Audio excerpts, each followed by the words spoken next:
Good evening, everyone. Welcome back to Black Tech Queens on Flags 365. My name's Karimah Campbell, and today I'm going to be interviewing another amazing tech queen. So for those of you who are new to Black Tech Queens, let me share our vision with you. It's all about inspiring each other and future talent, helping to achieve our aspirations, and really recognizing and celebrating our achievements. But remember, don't let the name fool you. Not only Black Tech Queens can join, we want everybody involved.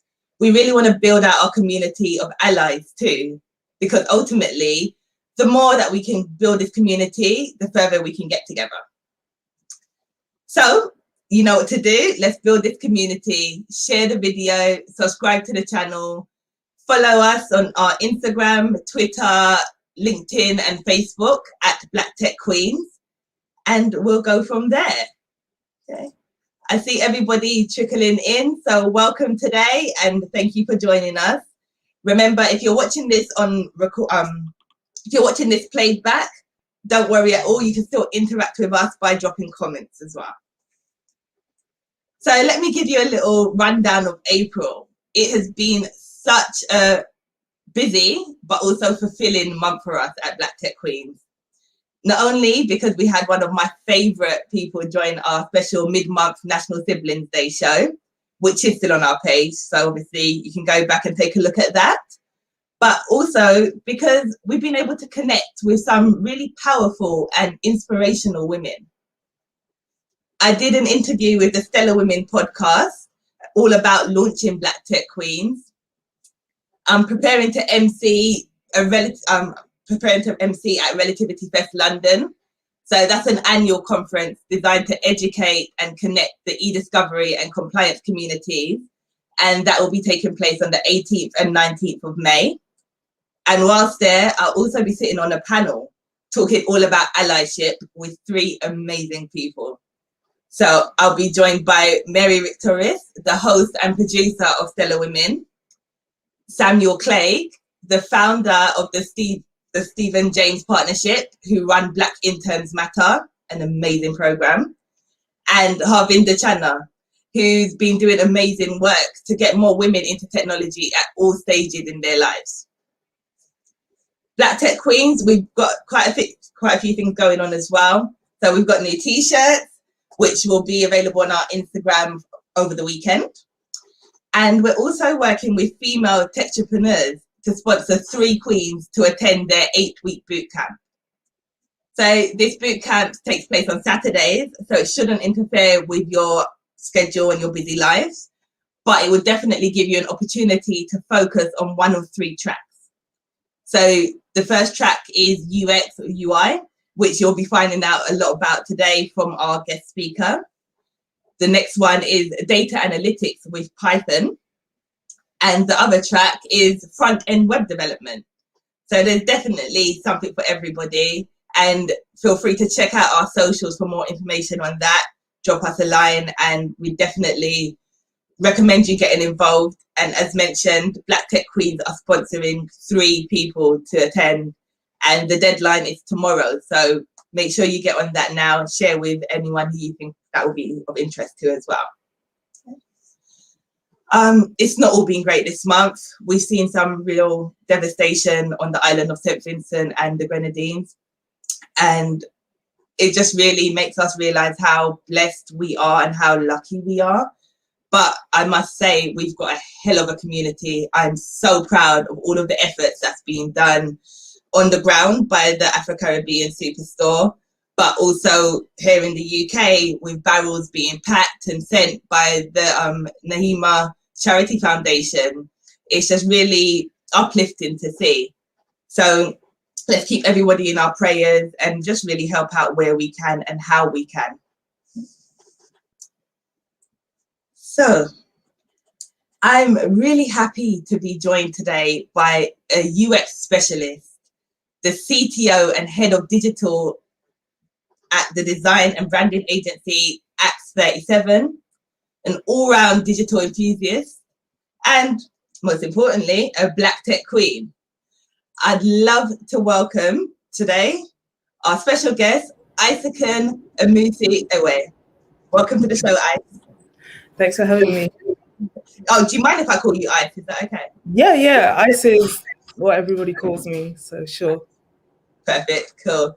So we'll jump straight in. Tell us, who is Ice?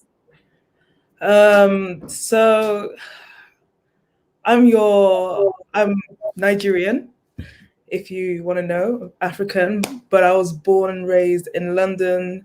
Actually brought up for quite a while in Wales, which is quite random, but that is a part of my life that I'm not ashamed of. I am, a tech enthusiast, as you've said. I'm an all-round hedonist. I'm here trying to enjoy life as much as I can, have the best experiences that I can, and just be around. Also, I'm a massive, just lover of engaging with people. So that's kind of me.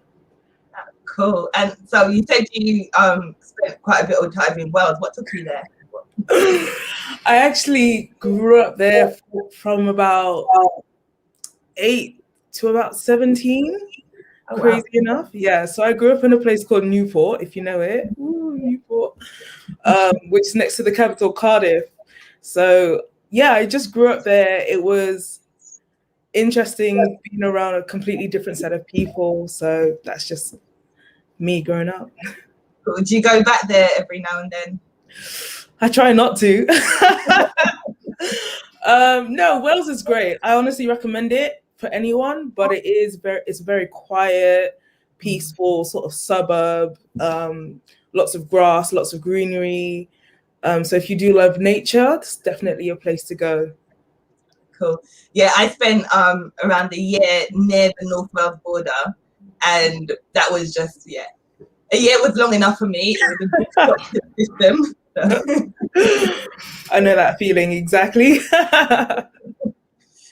Cool. So you said you're a digital enthusiast, and I know you studied what was your degree? It was in product design and management. So did you very much know you wanted to go into UX off the back of your love for technology and your degree? See, it definitely wasn't like that. I'm not gonna lie. So kind of a bit more about me. My dad is actually a mechanic. There's 7 of us, so I have 6 brothers, and it was stress, right? But I basically grew up at a garage, like looking at him tinkering with all these cars and this and that, and my engagement for cars wasn't peaked, but I always had some sort of interest in how things are put together and how it works. And I think that affected me growing up. So I was always very interested in technology. And then while I was at school, I started studying product design. So I was really immersed in that. Back then, I think it was like the first iPhone, or not the first one, but iPhones were now a thing, and everyone's like, yeah, like Jonathan Ive and all this new cool technology. So I was really lucky. I was growing up in an age where technology is like actually booming. It's not just about flying cars, it's actually a lot more intricate than that. So that really piques my interest. And I always thought I would end up being this, next Jonathan Ive and creating this new fancy phone or something like that. That's why I actually went into product design and management at uni. But one thing I learned at uni, the more I got into it, the more I embraced the ambiguity. And what really flicked the switch for me was understanding the reason behind using something. Like, yes, we want this, but why? Like, why would I pick this over this? Like, it just reminds me of this really interesting story that they spent like so much money and so many years trying to create a pen that would work in space. And then someone just turned around and said, why wouldn't you just use a pencil? It's and it's just, for me, that just like blew my mind. It's like, sometimes we think that the end design is something that it isn't at all. There's actually probably a much simpler solution. And, that really dug me into user-centered design and then experience design. And it just got deeper and deeper. And I was like, yeah, this is what I want. This is what I want to know. I want to help people, not just to create something fancy, but create something meaningful.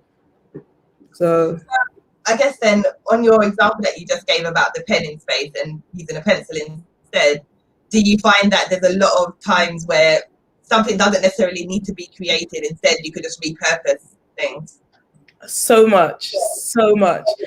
And I think what often happens with design is you come up with a great idea, but sadly people just keep adding flourishes. And, something as simple as, let's take an example, a mop. And they'll be like, oh, but what if, you could fill water in it and then control the temperature? And, there's so many aspects of it that can be added on top. But sometimes we need to understand, is this actually enhancing it? Or are we just adding stuff, for the sake of it? So. Cool. So I feel like you've given us like a good summary of what UX is, but if you were to just explain it to somebody in total layman's terms who isn't aware of what it is, how would you explain it?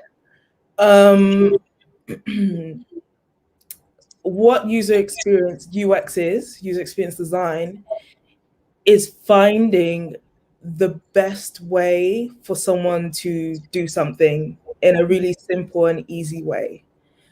That's the best way to explain it, but I could get into an example. I always love giving examples. Yes, feel free. I always like this one. Take, for example, you want to go to the hospital, because we're all going to start going on holiday again. What if you're in another country and you're in a hospital in a foreign country, you don't speak the language, and you're there trying to explain to them, I hurt my arm, The best experience is actually saying, what if we equipped all staff with translators? So when someone foreign does come, that experience is easier because they don't have to run around looking for translators and all of this. And it's just allowing them to get the purpose done, which is help this person and heal them and make them better.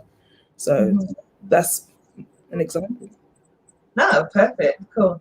So what kind of projects are, so actually let me jump to, I was looking on your website and I saw the KitKat project.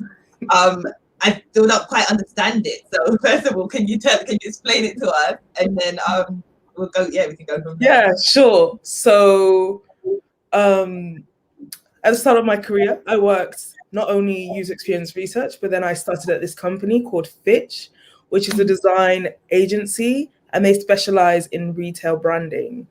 So one of my biggest projects at the beginning of all this UX work was working for KitKat. And what happened is they opened up a store in Sao Paulo in Brazil, which I need to go to soon. Oh, you didn't get to go for the project? No, I haven't gone for the launch, but I will at some point. What happened was they wanted to put a break in your life. That's the slogan for KitKat, right? Like, have a break. So they wanted to create a store that, in essence, created this break, this escape from reality. And what we did is we went in and we helped with the digital, because obviously I'm majority digital, helped with the digital side of the experience. So we elevated, the way you buy products. So simple vending machines now were animated screens, and you would see little KitKat characters come and then they would like fall and you would catch them. So it was just bringing that joy to life digitally, this creating an experience, this escape from reality. We had things like digital vending machines. You could play games on the vending machines, which was crazy popular. You could engrave tins, create your own custom KitKat, explore the whole flavor range. There was a massive VR experience, which I was so lucky as well to be able to have quite a role in that. And again, it was just escape from reality, taking them through a KitKat world. If anyone ever goes to Sao Paulo, I recommend you do that. And yeah, this whole store, the experience was creating this break and digitally like having fun, and also just making the whole process simple. So you're having fun, but while you're doing this, you are actually purchasing, you are actually shopping, you are ordering this, and you don't even have to realize it. It's just a fun experience. So that was kind of the Kit Kat chocolatory in a nutshell. Cool. Do you know what? I don't need an excuse to go to Sao Paulo, but now I've got one, so it's cool. And would you say that's your, I guess, your favorite project to date, or have you got other ones that have really? I definitely would say that was like a milestone, momentous one for me, because it was a huge project. You know, a lot of the things that were done, you know, hadn't been done all together in one thing, and it was just unconventional. This is a store. Like, why are you having like video games and vending machines and this and that? It was like creating a mini Willy Wonka factory. It was so much fun. So it was great, and I worked with an amazing design team. Like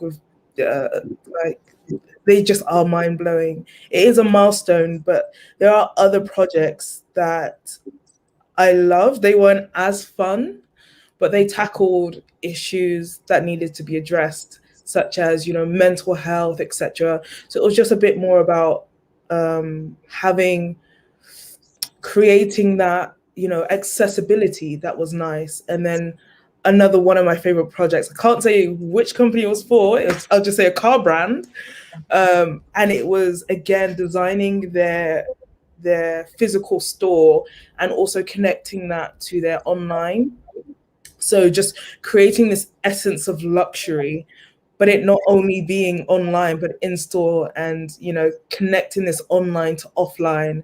So, you know, these projects have been great, but it's all projects are great in their own way. It's the exploration and the ideas.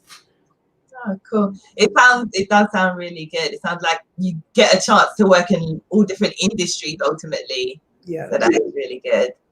Cool. And so obviously you mentioned that your dad was a mechanic, and have you been able to do anything specifically in terms of like a garage or mechanics or automotive? See, not yet. However, with this new influx and this new wave of electric cars and etc., I think there is going to be a heightened sense of that whole connectivity with cars. So definitely I do see things coming up in the future in terms of electric cars, being able to locate your local garages, these connections, the updates and all of this. And one word, if you know me, I'm always going to say, is that ecosystem of how it all exists all together. I think there's a huge market coming, and I'm excited for it. Not for the cars. I don't care about cars, but for the challenge, I'm excited for. Cool. So when I'm in the backseat of my electric car one day and it takes me to a garage, I'll be like, oh, I set that up. Yep. Hopefully. Oh, perfect. Cool. So you've definitely learned a lot from the different industries that you've worked in and the different experiences that you've had exposure to through your UX work. And I know during lockdown, there were a lot of changes that took place, but they had a great outcome, and you became CTO and Head of Digital at Axe 37. So firstly, can you tell us how that came about? And then can you then tell us if there's any skills that you learned through your tech journey to help you become a successful leader? So what happened, funny enough, is the CEO, Abolade, I met him like so many years ago before I even started this tech journey, funny enough. And we met and we were just talking about tech, and we're like, yeah, we love tech so much. There's a future, there's this. And, you know, this was even well before my uni days that I met him, and we were talking about technology. And, you know, I remember this was the first time I've ever met this person as well. And we were just like, yeah, tech, woo. And he's equally got the same amount of energy. He's an amazing guy to work with. And I remember thinking, oh man, I'd love to work with this guy. So like fast forward, as you said, during that time after I left university, I started doing user research. I was actually a user researcher for a while, which I think is great and is important to build your fundamentals and your basics. I think that's one thing a lot of people don't do. They just want to dive in head first and do everything. I think having a strong core and strong foundation is really what helped me get to where I am. I worked at Fitch, and having to work on so many different projects. And one thing I will tell is I was afraid at first to put myself out there and be like, yeah, I'll take on that project. I'll do it. But it got to a point where I was like, do you know what? This all looks fun. And I'm the first one to say, hey, look, I may not know everything right now, but put me on. I'm a quick learner and I'll do it. And that just honesty actually took me a long way, which I was surprised about. Sometimes just being honest puts a better view on you and your capabilities. But I was honest. I was like, I have a lot to learn. People are giving me information because I'm just like, tell me, I'll absorb this information. I'm open for it. I got all this information, works on so many different projects. Just if you're interested in something, or even if you're not capable of, just put yourself out there. You'll learn so much. Even if you fail, which I have failed before terribly, even if you fail, you learn so much. You see, I by a saying, you either win or you learn. Yeah. So definitely, I think that definitely backs that up. 100%.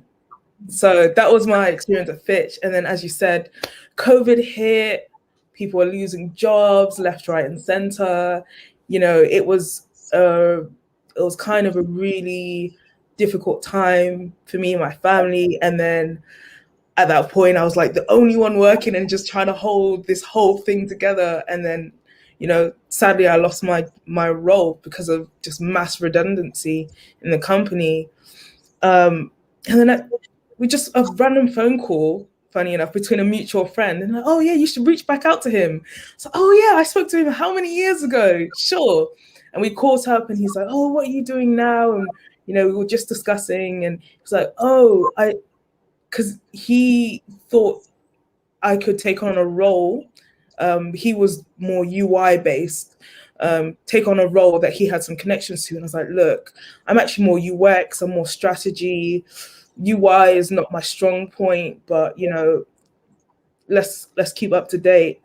And we ended up working on projects and everything. And then so Abolade is the CEO, and then the head of strategy is Timmy, or Olu, because he prefers his African name. Let me keep us African, Olu. And just working with those two, it just felt so natural. If you think I have energy, meet them. They're like 100% worse than me. We feed off each other. And it's just a ball of creative madness, and it's brilliant. And we just clicked, and they kind of were like, we need to put a ring on this. So we kind of, yeah. So we kind of,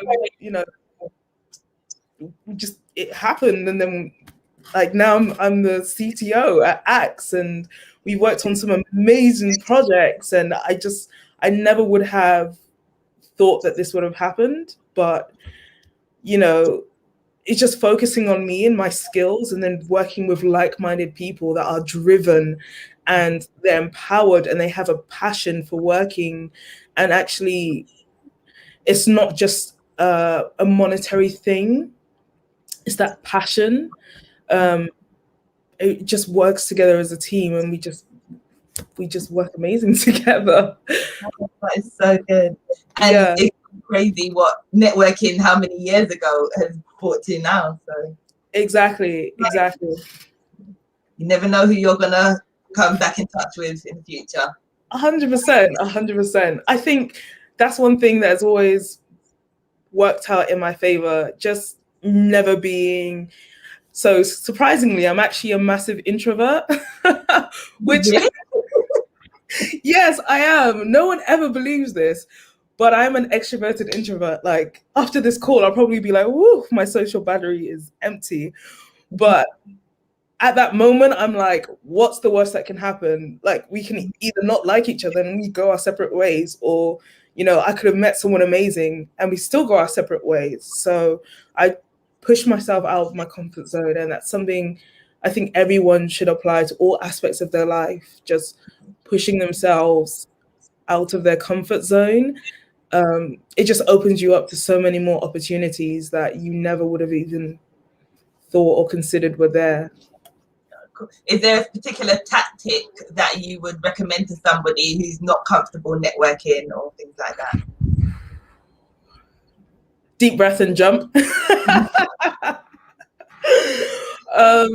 Honestly, deep breath and jump. There's times I've gone in, it's funny, I've gone and just talked to someone, and afterwards I'll be like, whoo, my heart was pounding. But at the end of the day, we're all humans. It's,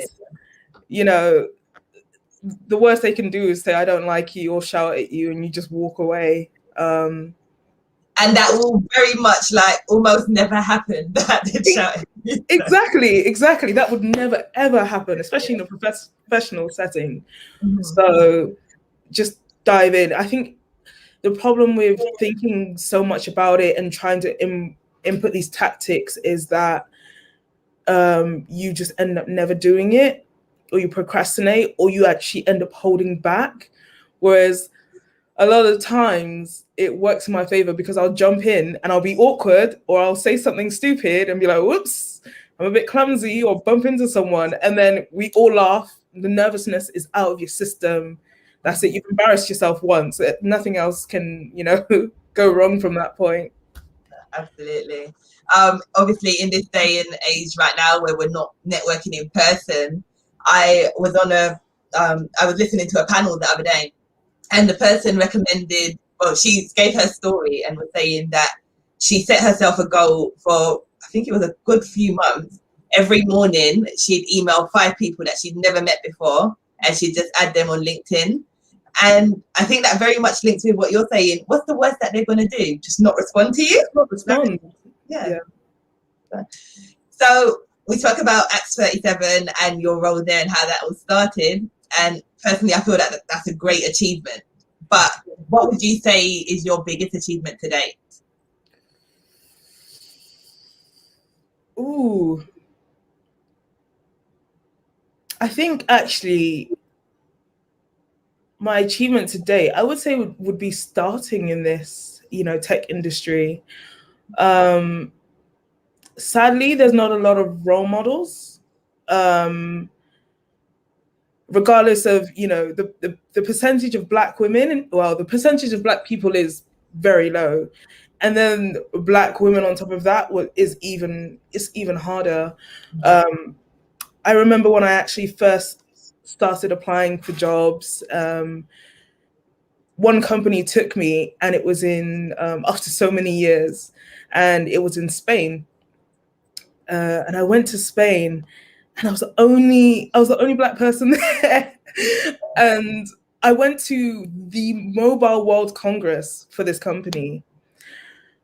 And what disheartened me at that time was people didn't approach me because I knew what I was talking about or the company I was working for.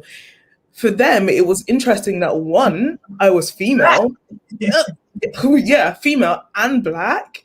Mm-hmm. And I'm at this massive Congress, and at least 60% of the people are over 40, and they're white.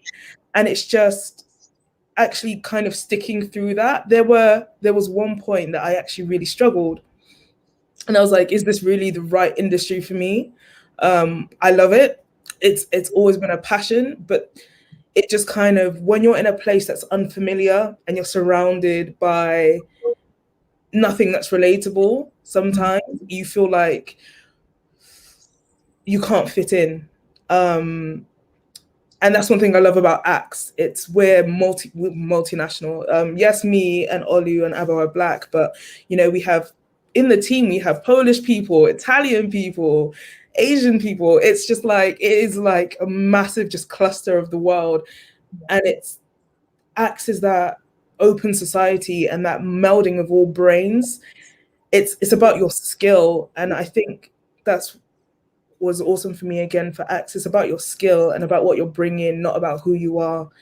And so my achievement for me is actually staying in tech at the beginning, where a lot of people would look at me and be like, you don't know much, you're Black and you're a girl. I've literally had people, I've been in meetings where I've said something, they will turn, the main like lead of the meeting, whether it's a CEO or a directing manager, has looked at me, laughed, and then everybody laughed, and then another person has turned around and said the exact same thing, and it's been like, oh yes, maybe we should consider that. Deep breaths. Deep breaths. But now I've learned how to shut it down, and I've learned how to be like, no. And it's just a skill. And for anyone that is going into this, there's going to be a lot of times that you are going to be angry or whatever, but it is something that you'll learn over time, how to overcome that and how to be the biggest presence in the room, that when you say something, no one can question it. No, that is really good. Did you have somebody who was like along anywhere in your journey? Did you have a sponsor or somebody that was really championing you, I guess? Yes. At the time, the digital director where I was at Fitch was Des. Des is, she's a woman. She's like amazing. She is a little on the shorter side. She's from Cyprus. She's got so much energy, and she just doesn't care. I used to think I have to dress a certain type of way, etc. She would come in with her baseball cap, rocking it. She doesn't care. I learned how to be the biggest presence in the room from her. No one can question what they said. She knew what she was talking about. It was coming from a place of knowledge and experience, and it wasn't sugar-coated. So you could always rely on her to say the honest truth and what she thought. And she really helped me and showed me that it doesn't matter who you are. Even in the company, she stood out as a sore thumb, and she didn't care. And she really championed that for me.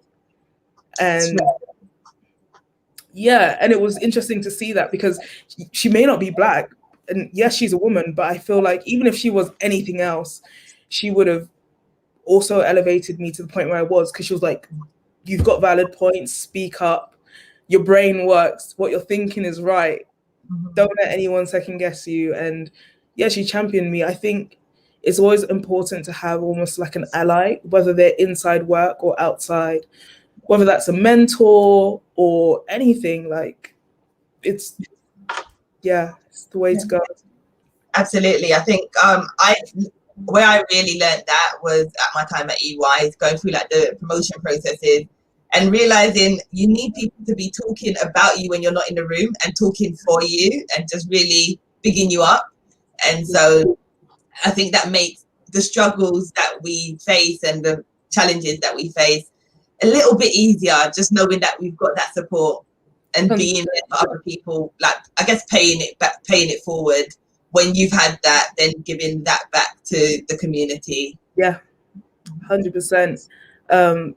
I think, as you said, it's trust that people are going to see the value in you. You might doubt yourself, but there's always someone that will see the value in you and will champion you and push you even when you're not there. Just work on your hustle. Like, you're only going to get better. You can't get worse. So 100%. So we got some questions from the community, and I just want to put this back out to everybody who's watching now. If you've got any questions for Ice, pop them in the chat box, and we'll get to those as well. And if you're watching this recorded, feel free to drop a question in the comments, and we'll address those there. But let me come to you with some of the questions that we got offline. So I think you've just answered it with your point about Des, but there may be another. So do you have a role model in the industry or somebody who's inspired you to be where you are today? Yeah, so as I said, I think from a personal wise, in terms of being truly who I am, not caring, coming in with my African attire and not like just not caring and just be who I am, Des, 100%. She is a champ. In terms of creatives in my industry, I'm gonna try to say his name. I hope I don't say it wrong. I think it's Farai Madzima. So he is a Zimbabwean UX designer. He's basically the lead user experience designer, the leader of the team at Shopify, which is like a pretty big deal. And he's worked in, creating a South African banking type system, and just the way he tackles things and works towards the community. It's just inspirational for me. It shows that what we do can really make impacts not only on our local communities but larger communities. His brain as well is just phenomenal. Just like when he opens his mouth, and he's definitely someone you should check out his talks and what he does. He is a phenomenal example, and he just seems so chill. Definitely someone I'd love to just meet one day. The funny thing, I was actually looking, I was on the Shopify website today, looking about linking it to Instagram. So there you go, very topical. Yeah. So another question that we got is, what technical skills do you need to be able to work in UX? Okay. Technical in terms of, there's nothing major. Now, I say this, I'm not downplaying myself. In terms of the tech, if you just want to be a purist UXer, it's things like just learning either Actual or even Sketch or Figma, these kind of softwares. You can pick that up quite easily. In terms of actually the skills that are applicable to UX, I think you need to start looking into, cognitive biases, and all like mental states and the influences of buying, and these sort of things will help with an understanding of why people are doing certain things. The thing is with UX, the more you take notice of the foundation and why people are doing things, the easier it is to keep understanding everything you look at. You're like, oh, I understand why this is this now. I understand why this is that. And it's just about applying it to your daily life. I think your UX skills can improve if you're just constantly thinking about, why is this the way it is? And how could that even be made better? That is a lot of what I do. Honestly, that is what I do. Just keep being creative. Yeah. It sounds like it's got a nice mix of like psychology as well as the design element. 100%. That's the core foundations of it. And a lot of things that affect design is even just social elements. For example, now with COVID-19, a lot of banks, for example, now a lot of people want to use more contactless payments. A lot of people want to do more contactless cash withdrawal. And this is actually implement of like just social surroundings and what's happening. So being a UXer just really means paying attention to what's happening around you and why. Yeah, cool. I saw a link, a post on your Instagram, and it was talking about the hand dryers and like one being across the side of the bathroom. And I swear, since then, I'm always like, why is that so far? Like, I'm walking with my fucking hands to the other side of the room. Exactly. Yeah, that's definitely on my LinkedIn, my Instagram. So if you don't know, look. But that is a perfect example. I'll just explain it in case no one's seen it, which is you wash your hands in the bathroom. Why is the hand dryer on the other side of the room? Because you're just going to drop water all over the floor. Someone is going to come and they're going to slip. That is just user experience design. It's really just going, but why? Yeah. So since we're talking about hand dryers, this just sounds so weird right now, but it really leads me into something that's been a real frustration for me over the past couple of weeks. So on our LinkedIn, we posted an article and video talking about the issues that the lack of diversity in AI, so in artificial intelligence, has on communities. So let me link this back to the hand dryers. So one of the examples was that this with soap dispensers and towel dispensers, they weren't recognizing Black hands. And I've always kind of been under the impression, oh, maybe it's not working and just leaving it. But now, why it's frustrating me so much is all this time, it could have just been ignoring me because my skin's darker. And literally, and this is why we need more Black people in like technology, because a UX would be like, hold on, this actually happened. Oh my goodness, this actually happened to me when I was working at Fitch, and one of the team members created an AI AR filter, but it didn't work if you're Black. And they wouldn't have noticed that if I didn't come over and go, oh, let me try. And they're like, and I think that just brings up your point. Like, unless you start designing or even having people of different nationalities and ethnicities on your team, you don't encounter these problems.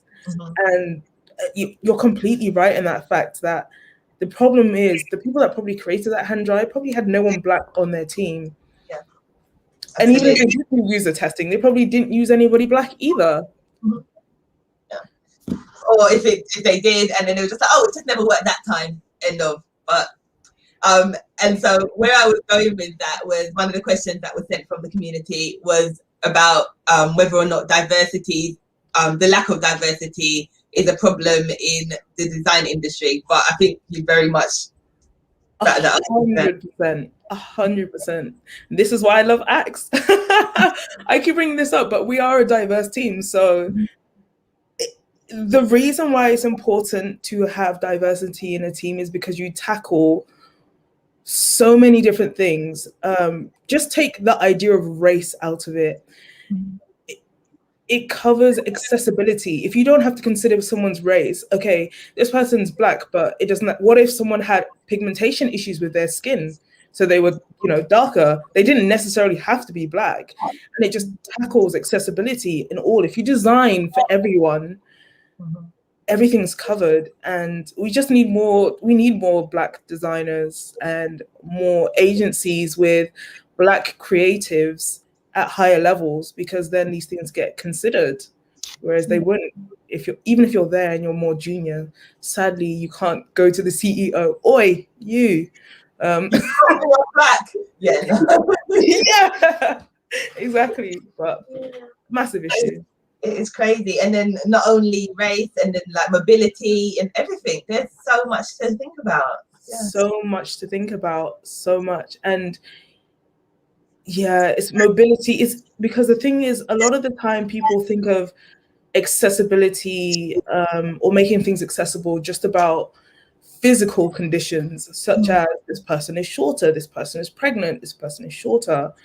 Sometimes it can be, traits that, for example, I've seen people that have really shaky hands. So when they're using a laptop, they struggle.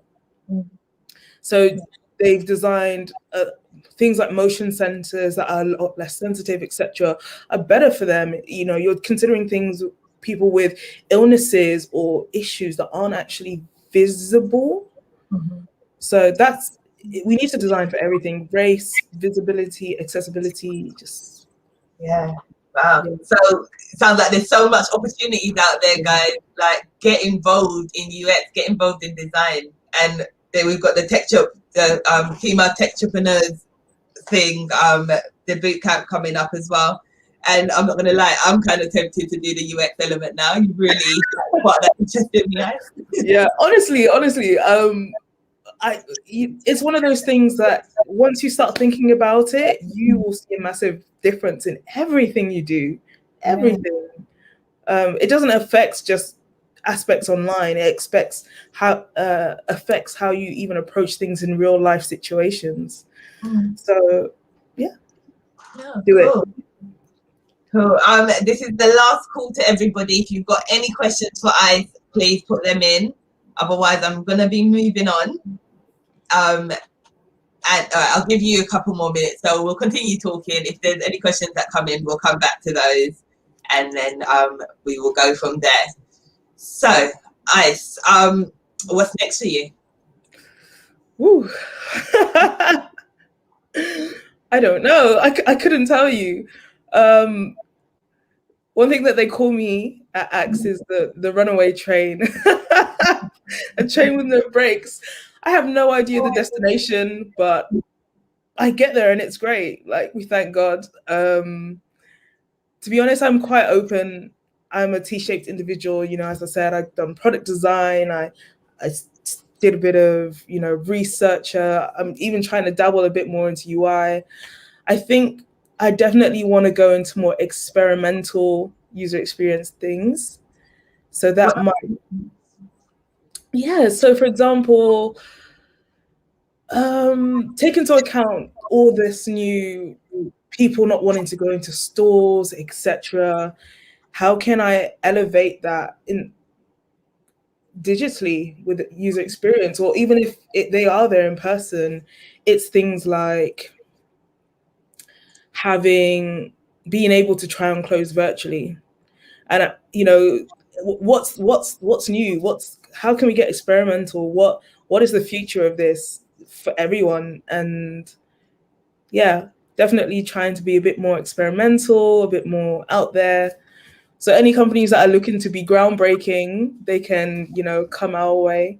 Cool.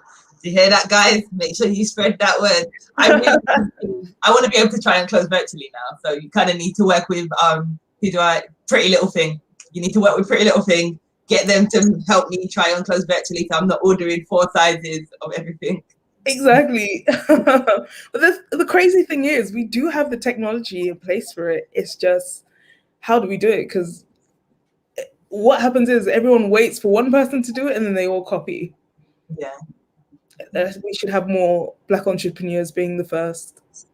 Yeah, absolutely. Well, if you want to help us to help people try on our t-shirts, then we can. I actually need one of those t-shirts. They look amazing. Don't worry, there'll be one coming to you. The joys of being a guest on the show. I know, right? Cool. So I asked all of our guests this, but if there's any advice that you'd like to share with a Black tech queen who's either trying to break into technology or trying to further their careers, what would it be?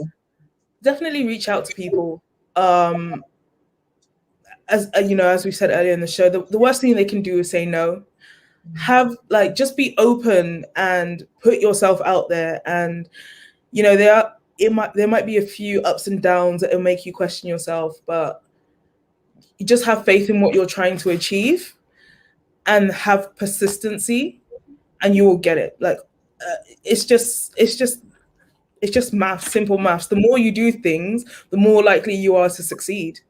Don't be put off by other people's nonsense or even by you failing or all of these things. Reach out to people. For example, now I'm here. Feel free to reach out to me if you want to do anything in UX.